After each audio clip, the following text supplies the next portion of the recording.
What's up, y'all? BDA here. Now, this is going to be my official review for One Piece 798 Heart. Now, I already did a live reaction, and that's going to be right here, somewhere here. And see, you can check it out. Really, what I wanted to talk about is, we know what the chapter was about, right? We know what happened, and we know how we felt about it, okay? Luffy's new mindset. Okay, it's different now. It's not the same where you're running from admirals now. We're standing up to them. Like, that's it. We're done. We're done with the running. And I get it. Now we can't beat an admiral, but the confidence is admirable. It's dragging it out. It's like it's waiting for 800. I didn't expect this epicness in this chapter with Luffy versus Fuji, but let's backtrack a bit. Now we found out that Manchuri, the whole thing she's been doing is a ploy to keep the Marines out of the way. It's like basically she's taking their Kimpo. So it's kind of weird because I'm like, okay. At first I wasn't sure what she was doing. I thought she was helping them, but she's really, she's draining them. Another thing we see is Law talking to Sengoku. I mean, that was speculated in the last chapter why he disappeared, the whole Rocinante thing, but it makes sense. So he was having a conversation with Sengoku. And Sengoku said Rocinante was like a son to him, so that's kind of cool. And he was crying, man, when he found out he died. And they were just sharing their moments with each other about Rocinante. So I thought that was a great moment. Sengoku said, if I was serving, I would arrest you, throw you in a slammer, and then question you at,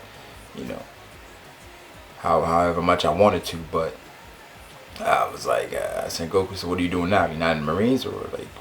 I mean, that conversation between Sengoku and Law, though, it touched on some serious things. I mean, that whole meeting for Law was just about closure. That's all he really wanted with his Sengoku, and Sengoku respected that. That's the thing.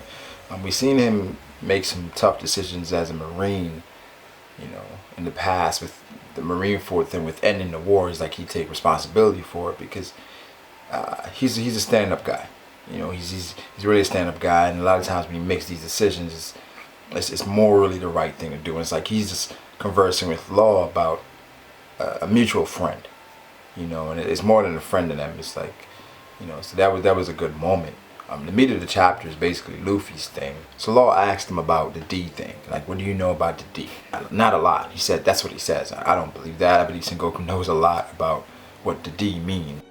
He says, if he doesn't know a lot, more than likely Rocinante knew little, if anything, at all. So the reason why he saved you was not because you were a D. It was because he genuinely wanted to save you. So don't think that his motives were driven by something else. It was driven by the fact that he literally cared about you deeply. Also, Fujitora, man, taking up all that debris and just having it in the sky. I mean, Fujitora's looking like a beast right now. He just had it floating, just waiting for him. Like I said, it was his Madara's technique, that pain stuff, man, taking up the earth and just putting it all together. I mean, it's crazy what he can do with his gravity. And then I think the gravity's in his sword. That's what I think. I don't think he's a devil fruit user. I think his sword is. Like, we've seen inanimate objects be alive and eat fruits. Like, I don't know how that's possible, but we've seen it before. So that's what I think it is. But Fuji, he wanted Luffy's neck, but Luffy really came for his. Real talk. With Luffy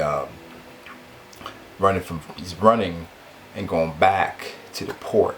Now, you saw the allies there, Sai, Bartolomeo, Giant, I forgot his name. You saw all of them there, and they're like, where's Luffy, where's Law? Law comes back, he's like, why are you guys messing around? Get your heads up your asses, what's going on?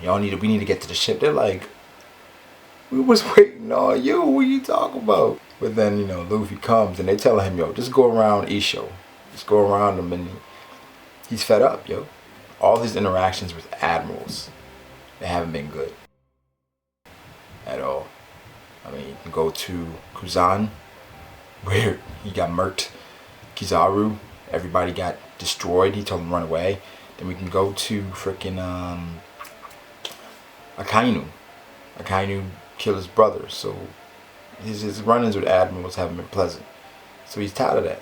He's like, yo, these admirals, they're not gonna be walking over me anymore. I'm gonna stand up for myself. I'm gonna stand up to this bully, yo. So then, he hit him with an elephant gun. Now, Fuji, we had the live stream last night. We were talking about observation hockey and how it's kind of at a point where it's like we don't know what it is anymore, because Fujitora is the best observation hockey in the verse, apparently. And how didn't he see that coming, honestly? Like, he looked surprised about it. He did. And then, the talk is coming now where it's like Luffy can tussle with admirals, and I think he can tussle with them. I don't think he can beat him. He can tussle. They can't just, look off his attacks anymore and not worry about it. They have to respect it, at least. Fuji wasn't phased at all. It was like that. Like, bruh, really? He got dirty. Like, Luffy couldn't do that 2 years ago. It's a progress. It's a slow process. So will accept it. Great chapter, though. Really enjoyed it. The the whole thing with Luffy and Bartolomeo's reactions to everything. It's always great. If he becomes a Straw Hat, I'm for it, because great character. I love the guy, man. But like I said, my live reaction is gonna be here. Check that out. That it shows my reaction to everything. I think I got a little too hyped, but like the video if you did. Comment, subscribe, and have a great day.